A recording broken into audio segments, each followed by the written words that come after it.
So what is ripple tank? Ripple tank is an apparatus which is used to generating water waves. Ripple tank یو داسې ډیوایس دی چې د دې ripple tank په مدد سره مونږه water waves generate کوو for the purposes of studying the phenomena of waves and properties of wave like reflection, refraction and diffraction is called ripple tank. Ripple tank یو داسې ډیوایس دی په لیب کې موجودي چې د دې ډیوایس په مدد سره مونږه واټر ویو جنریټ کوو او بیا د هغه ویوز ډیفرنٹ پراپرټیز ګورو چې د دې سب پراپرټیز دي نو دې ډیوایس ته مونږ څه وایو لکه ریپل ټینک ورته وایو کله کله په پیپر کې په دې نوټ راځي وایي رایټ ا شارټ نوټ آن ریپل ټینک نو چې بیا تاسو په ریپل ټینک باندې شارټ نوټ لیکلی شئ اول به د ډیفینیشن ولیکئ چې ریپل ټینک د څه دپاره استعمالیږي هغه ویو بیا مونږ پراپرټیز ګورو چې د دې څه پراپرټیز دي نو اول به مونږ په ریپل ټینک باندې د هغې هغه کنسټرکشن به وګورو چې ریپل ټینک څه شی دی که تاسو چېرته لیب کې وګورئ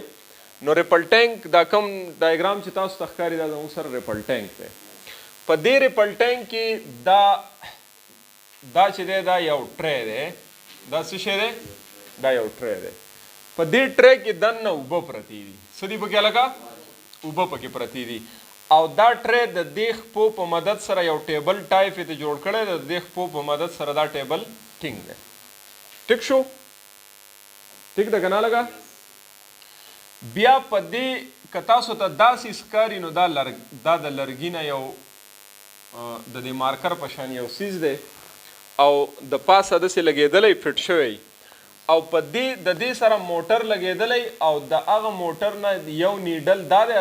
په دې اوبو کې پروت دی او یو نیډل دغه پروت دی په دې اوبو کې ټیک شو د پاسه پې دا لیمپ لګېدلی دا په لایټ د پاسه لګېدلی او لاندې دا زموږ سره سکرین دی یعنی لاندې ټیبل پروت دی او که هر څه شی پروت دی موږ بس چل کوو چې کله ته دا موټر آن کې نو د دې موټر سره چې کوم دا نیډل لګېدلی نو دا نیډل په اوبو کې پروت دی دا اوبه به ډسټرب کوي دا چې کله دا اوبه ډسټرب کوي نو په دې اوبو کې موږ دا ویلو چې کله اوبه ډسټرب کېږي ویوز به پروډیوس کېږي او لاندې خو یا څه وایټ بورډ پروت دی یا هر څه شی چې دی د هغې هغه پکچر چونکې د پاسه پې لایټ لګېدلی دی او لایټ د دنه پاس کېږي نو دلته به د دې څیز هغه تصویر مونږ ته ښکاري ټیک شو چې کله دا پکچر مونږ ته ښکاري نو د دې پکچر نه مونږ د واټر ویوز پراپرټیز راوباسو نو مونږ داسې چل وکړو چې دې ته مونږ یو ابسټیکل کیدو چې ابسټیکل کیدو نو دا ویوز راځي او د دې ابسټیکل سره لګي او واپس ریفلیکټ کېږي نو په دې کې خو مونږ ته پته نه لګي په دې اوبو کې خو دلته مونږ ته د هغه شیډ نه پته لګي چې هلکه داسې ویوز راځي او واپس داسې څه کېږي ریفلیکټ کېږي ټیک شو نو اولنۍ پراپرټي مونږ ته دا پته ولګي چې دا ویوز چې دي د دې اولنۍ پراپرټي څه شوه ریفلیکشن چې واټر ویوز یعنی ویوز څه کوي ریفلیکشن کولی شي نو بیا به مونږ ریفلیکشن ډسکس کوو چې ریفلیکشن څه ته وایي او څنګه کېږي خو د ریپل ټینک نه مونږ ته دا پته ولګېده د دې د ایکسپریمنټ نه مونږ دا خبره معلومه کړه مونږ هلته مخکې وویل چې د ریپل ټینک په مدد سره مونږ څه کوو مونږ پراپرټیز اف ویوز معلومو چې د ویوز څه پراپرټي دي نو اولنۍ پراپرټي ته مونږ ته پته ولګېده چې دا ریفلیکشن کوي دویم بیا مونږ داسې کار وکړو چې په دې کې یو څه پلاسټک پکې کیدو یا پکې څه کاغذ کیدو نو دوه دا واټر چې دي د دې ډیپر او شیلوور اینډ زموږ سره پیدا شي او پرون موږ په ډیپر او په شیلوور باندې تاسو ته یو څیز ما ښودلی و چې هغې کې په ډیپر واټر کې څنګه او بیا چې شیلوور ته اینډ شي څنګه یا په شیلوور کې څنګه او په ډیپر کې څنګه نو چې کله پکې مونږ یو ابسټیکل کیدو تاسو به دا ټول به تاسو وګورئ چې لکه دا څنګه کیږي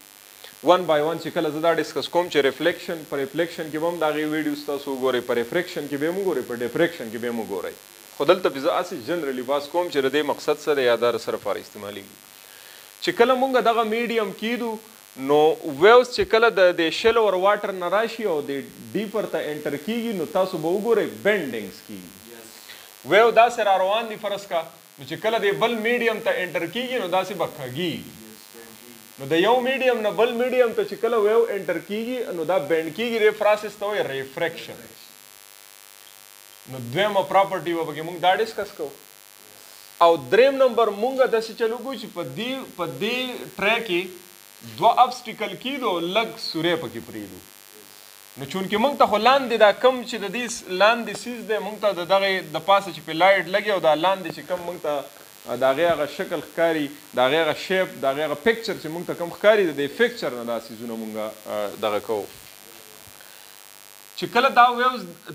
چونکې دلته تا یو ابسټیکل کېښودو ټیک شو چونکې دا خو 3D شیپ دی دا خو داسې نه دی دا خو داسې پروت دی که نه زه به یو ابسټیکل داسې کېدم لکه پرس که ما دا یو مارکر کېښوست داسې دا بل مارکر مې کېښوست د دې په منځ کې دا هول پاتې شو که نه او دلته اوبري زه دا ځای ډسټرب کوم نو دا ویوز به داسې راځي که نه د دې هول نه به پاس کېږي نو کله چې د دې هول نه پاس کېږي دا ویوز دلته به دا داسې ټایپ شکل جوړوي نو هغه هم مونږ دلته ولیدو او دې پروسس ته څه وایي ډایفریکشن ورته وایي نو دا درې څیزونه به مونږ ډسکس کوو چې ډایفریکشن څه ته وایي reflection څه ته وایي او refraction څه ته وایي these are the properties of waves که فرض که دلته سرکولر waves produce کیږي نو دا ځای چې کله مونږ ډسټرب کو لاندې به داسې رنګز تاسو وګورئ دا سرکولر waves دي په اوبو کې خو سرکولر waves هم produce کیږي ځکه چې هغه به اوبه ډسټرب کوي کله چې دا waves produce کیږي نو تاسو دې ته وګورئ دا کم چې میډل پوینټ تاسو ته ښکاري دا برایټ دی که نه دی لکه برایټ دی که نه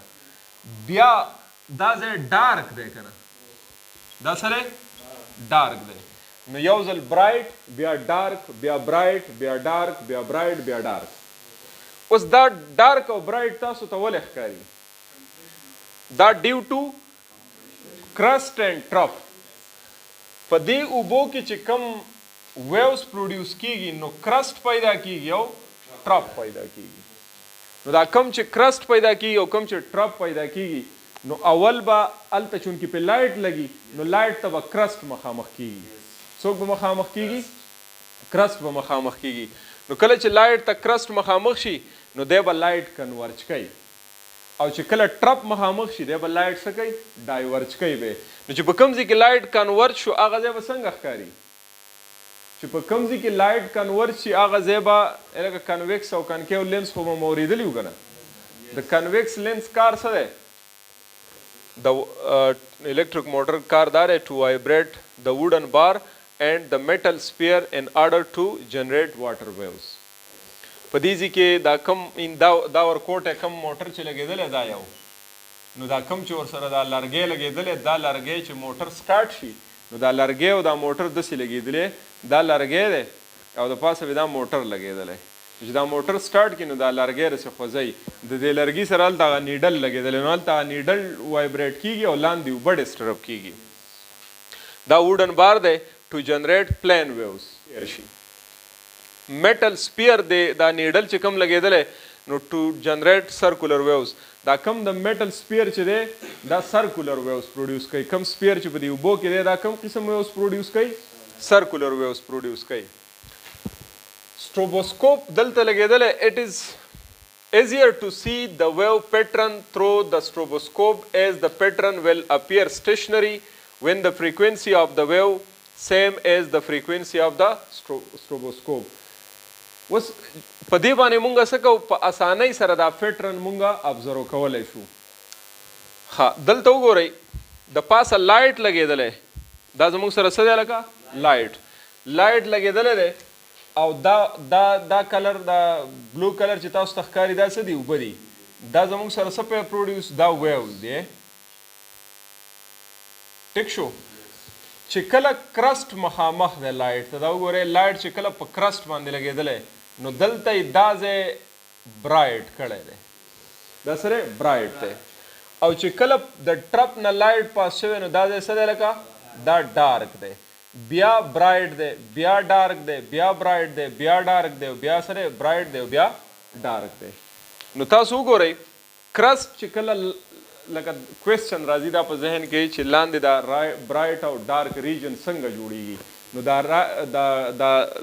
برایټ او ډارک ریجن داسې جوړیږي چې کله کرسټ د لایټ ته مخامخ شي لکه اوس ما سره اوبه دي د پاسه لایټ لګېدلی او لاندې شیډ ښکاري. که دا اوبه زه ډسټرب کوم نو په دې اوبو کې به کرسټ او ټرپ پروډیوس کېږي که نه ویوز به پروډیوس کېږي. نو دا لایټ چې کله به د کرسټ ولګي نو لاندې ځای به تک سپین راځي او چې کله ورته ټرپ مخامخ شي نو نیکسټ ځای به بیا څنګه راځي لکه بلیک به راځي. بیا چې بیا کرسټ مخامخ شي هغه ځای به څنګه راځي نو برایټ او ډارک برایټ او ډارک. تاسو به په ریفلیکشن ډیفریکشن تاسو ته تور ښکاري او دا ځای تاسو ته وایټ ښکاري او بیا د دې وایټ نه دننه دا ځای تاسو ته بیا بلیک ښکاري. ټیک شو. نو دا بلیک او وایټ د څه د وجې نه دی؟ د کرسټ او د ټرپ د وجې نه.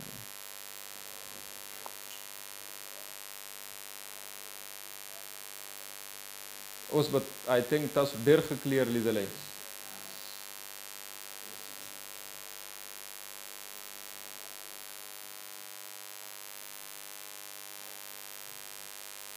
دې کې اوس وګورئ ښه کلیر کټ بلیک او وایټ یعنی مطلب ډارک ریجن او برایټ ریجن. نو ډارک او برایټ د څه د وجې نه د کرسټ کنویکس لینس څه کوي؟ کنویکس لینس د لایټ کنورج کوي. نو دا کرسټ چې دی کرسټ دا کرسټ په شان د کنویکس لینس کار کوي. کرسټ څه کار کوي؟ کنویکس لینس ته چې ته کله لایټ ونیسي نو هغه لایټ ټول خور ور لایټ کنورج کړي په یو سنګل پوینټ دی را کنسنټریټ کړي. نو دلته چې کله په ریپل ټینک کې ویوز موږ پروډیوس کو دا ویو دا کرسټ لایټ ته مخامخ شي نو دا داسې کار کوي لکه څنګه چې کنویکس لینس کار کوي چې د لایټ کنورج کوي. نو دلته دا کرسټ هم داسې لکه د لایټ ته چې د مخامخ کنویکس لینس یې کوي. نو کنویکس لینس خو نه خو همدا کرسټ د دغې په شان کار کوي چې د لاندې لایټ څه کړي کنورج کړي نو هغه ځای برایټ راشي. نو بیا خو نیکسټ نمبر د ټرپ وي که نه. نو ټرپ چې ورته مخامخ شي نو دی خو لایټ ډایورج کوي. نو په هغه ځای کې لایټ څه شي لکه خور وور شي. نو چې لایټ خور وور شي نو چې یو ځای تک سپین ښکاري نو دا بل به لږ ډارک ښکاري په د هغې په نسبت باندې. لکه دلته تاسو وګورئ په دې ځای کې لایټ ډایورج شوی دی. ټیک شو. نو بیا نیکسټ لایټ کنورج شوی دی بیا لایټ ډایورج شوی دی بیا لایټ نو ګوره یو ځل کنورجنټ بیا ډایورجنټ کنورجنټ ډایورجنټ کنورجنټ ډایورجنټ نو ډارک او برایټ ریجن جوړای. ټیک شو. نو نن مونږه زما په خیال اگزیکټ چې کوم دغه هغې باندې خو مونږ ډېرې خبرې ونه کړې خو سیزمیک ویوز هم وویل ویو فرنټ هم وویل او نو دلته اوس که تاسو ویو فرنټ وایي ګورئ دا ولنی ویو فرنټ